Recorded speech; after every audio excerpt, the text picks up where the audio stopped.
अच्छा स्वामी जी देखिए, रिसर्च ये बता रही है कि शावर हेड और पाइप के अंदर बायोफिल्म बन जाती है, जिसमें प्रति वर्ग सेंटीमीटर लाखों करोड़ों बैक्टीरिया हो सकते हैं, जो दिखते ही नहीं हमको, हमें खबर ही नहीं है। बहुत सारे लोग तो आज चौंक रहे होंगे सुन के कि अरे बाप रे बाप, जिस शावर से नीचे मैं नहा रहा था उस शावर में इतने बैक्टीरिया हैं, तो मैं नहाने गया था खुद को साफ करने कि खुद को गंदा करने, ये अभी उलझा हुआ है वो। स्वामी जी जब शावर चालू होता है तो ये सांस के रास्ते हमारे फेफड़ों तक पहुंच जाते हैं,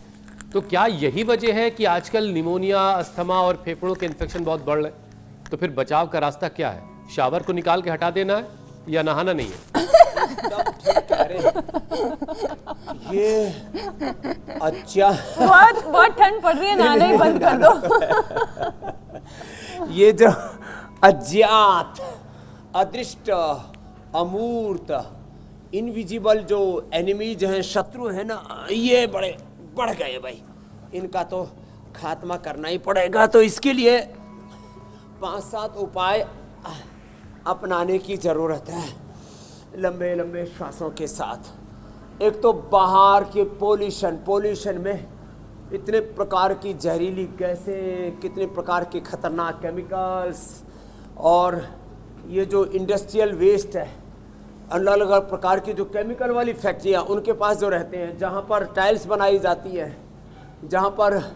जो है सिर्फ जो आप चादरें यूज करते हैं, सीमेंट की चादरें हों, चाहे प्लास्टिक की,